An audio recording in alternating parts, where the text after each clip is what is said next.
In today's video, we're going to be putting these 4 pistols up against each other. These 4 and a few more that aren't really as popular competed for the military contract a couple years ago. One of them won, and we're going to be going through and telling y'all what we think about them and why the one that won actually won. Now let's just go through them. These are the 4 most popular ones that were up for contract. These are the main 3, and this one's also pretty popular. The first one is the Smith & Wesson M18-9. Now this one just happens to be the compact version. The one that was up for the military was about that much further out, so just a little bit longer. This one holds 15, but since it's the compact, the bigger version that was put up in the competition held 17. This one is RMR cut, which means you can put a red dot on or optic if you want to. Pretty good sights. This one just happens to be hot sights for that. Has a Picatinny rail in here on the bottom, striker fired, FDE, weird color scheme, as you'll see on all these.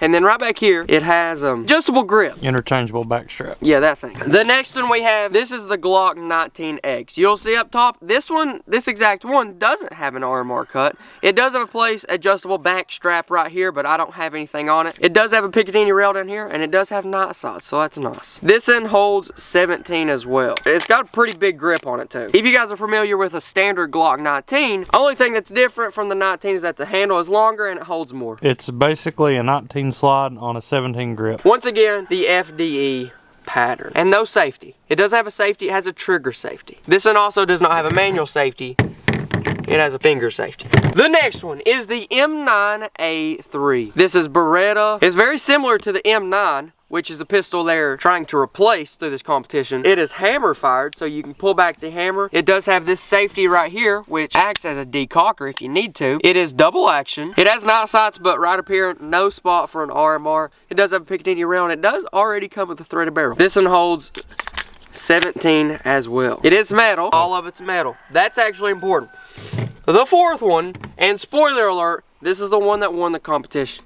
This is a Sig M18. The one that actually won was a 17, just like that one. The M17, which is the one that actually won, is simply a little bit longer. That's the U.S. Marine Corps' gun. Yeah. The Army, Air Force went to the 17, Marines go with the 18. This is the 18. It's pretty much the compact model. You can see up here it has night sights, really heavy duty night sights. A place for an RMR. Also striker fired. This one actually does have a safety right there, and it does not have a trigger safety. It does have a rail, which is where this light is. It's fully modular gun too. Yeah, and it holds 21.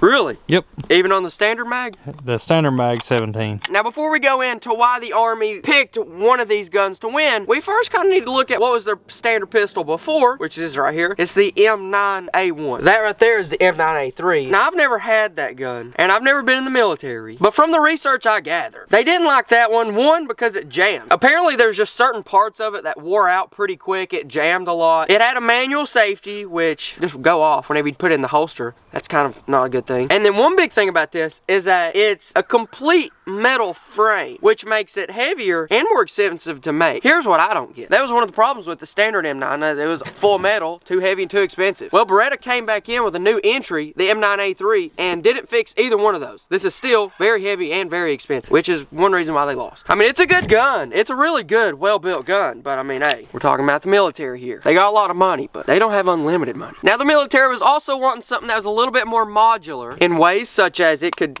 be adjustable to different people's hands.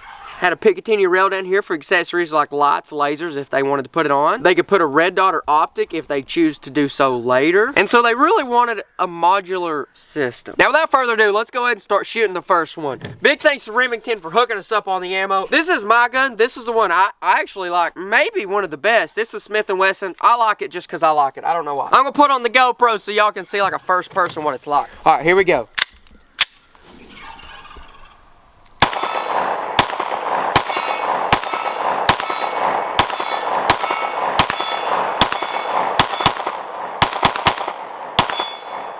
Alright, and that's all I got. There we go. I like this gun a lot. I really do. I like it a whole lot. One reason why I might like it so much is because it already has a red dot on it, whereas a lot of those don't. I can't hold on to anything. Luckily that gun was cleared and everything. It's got a trigger safety, so it shouldn't, and it is shock proof, whatever, it shouldn't go off. I'm just saying I cannot hold on to a gun today. I'm sorry. I don't know if there's much I can do about that. That is one good thing about all these guns, is that they're not supposed to go off if you drop them. So that's nice. Fun fact, M&P Smith & Wesson is a lot of police's favorite brand and weapon. So that's nice. Hence the name, military and police. Yeah. M&P. We're gonna move right on, keep shooting them a little bit, but as we move on, why did they choose 9mm? Because way back World War II, World War I, they used 45 ACP, which is a very large round. And compared to the 9mm, it's a lot bigger. Here's a comparison of the two. Well, there's a couple reasons why they decided to go with 9mm. One, they already had a 9mm. Well, I'm sure they already had tons of ammo and ability to create ammo. But you also gotta think about capacity. You can hold 17 in this magazine with 9mm. The equivalent size magazine with 45, you can't hold as much, nearly as much. And it's lighter. It's Less still recoil. pretty good for what it's used for. A lot less recoil with it too. Yeah, that's true. It's a lot more controllable. And plus NATO, which is all the countries that we're besties for the resties with, we all pretty much agreed that we're going to use 9mm so that we can trade ammo and give it to each other that may need it. All right, here we go.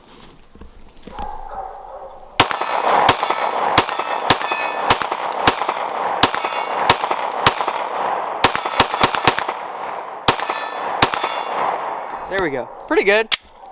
Fun fact, weird fact, we had this in jam on me the other day. We shooting it. I'd shoot it. A casing ejected, somehow came back inside and went back in backwards. Here's a picture of it right here. It was weird. I do not understand. This exact one doesn't have an RMR cut, but can you get a Glock 19x with the RMR cut? Not the 19x. You have to have either a machinist do it or buy a different slide. Okay, well that's important. That's important why the military probably didn't choose it as well. Next, let's go on to the Beretta M9A3. Now, this one doesn't have an RMR, but they've recently made an M9A4, which does have an RMR cut. It's just about 3 years too late. Competition's over. They done lost. Another question you may be asking, and I asked myself the same thing, is why in the world did they want this tan flat dark earth color pattern? Because in the military's contract, whatever, it had to be this exact color palette. Like you can see, they're all pretty much the same colors, give or take. The military requested that. Why? I have no idea. And I looked for like 20 minutes to find out why. I never found out why. But if I had to make an educated guess, I would say it's because, you know what, they probably wanted it painted so that it was really easy to take care of, easy to maintain. And so if they're gonna paint it anyways, they gotta pick some color. So maybe they just picked tan. I don't know. I do know that having it like this painted is a lot better for durability. It'll last a lot longer. All right, here we go.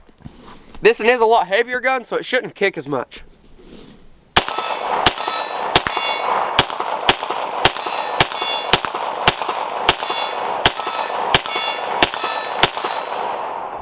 All right, there we go. Pretty good. Now for the finale, the M17 or M18, the winner of the competition.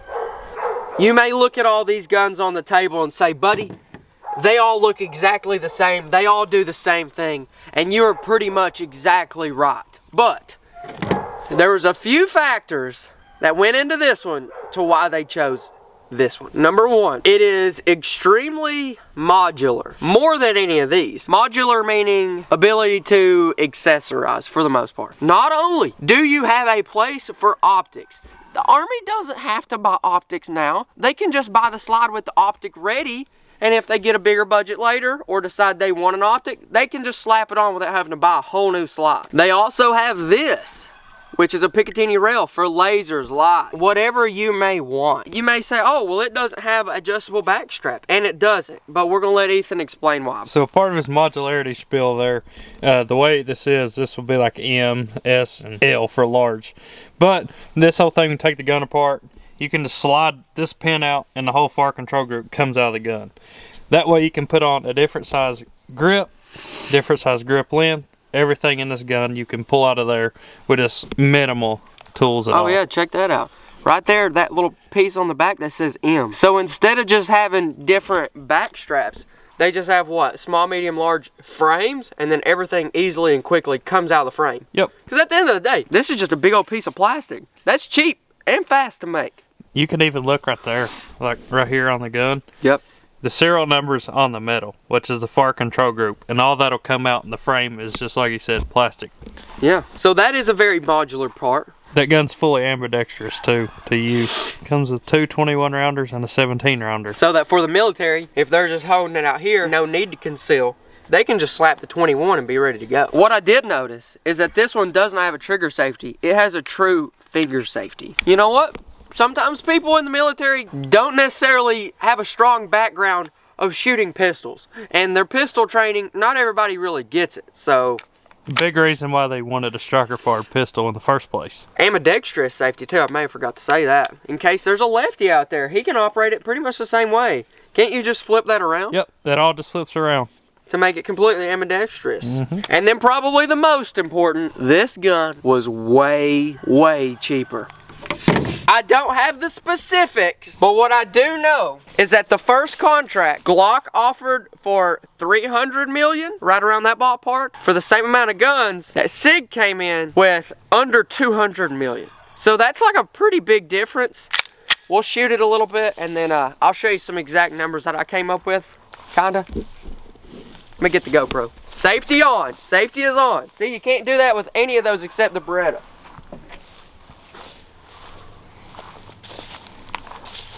Alright, here we go.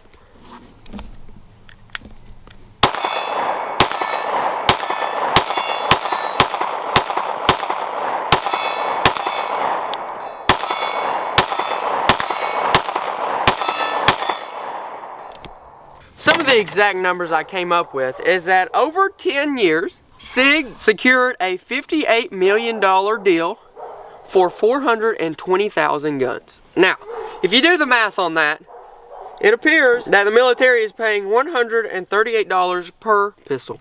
So that's what we came up with. If you guys have some information that you'd like to share over this topic, comment it down below in the comment section. And if you guys want to support the channel, you can buy some merch at KendallGreat1.com/shop, first link in the description. Here's some of the things we got on there. This video may or may not get demonetized, so yeah, this video's over.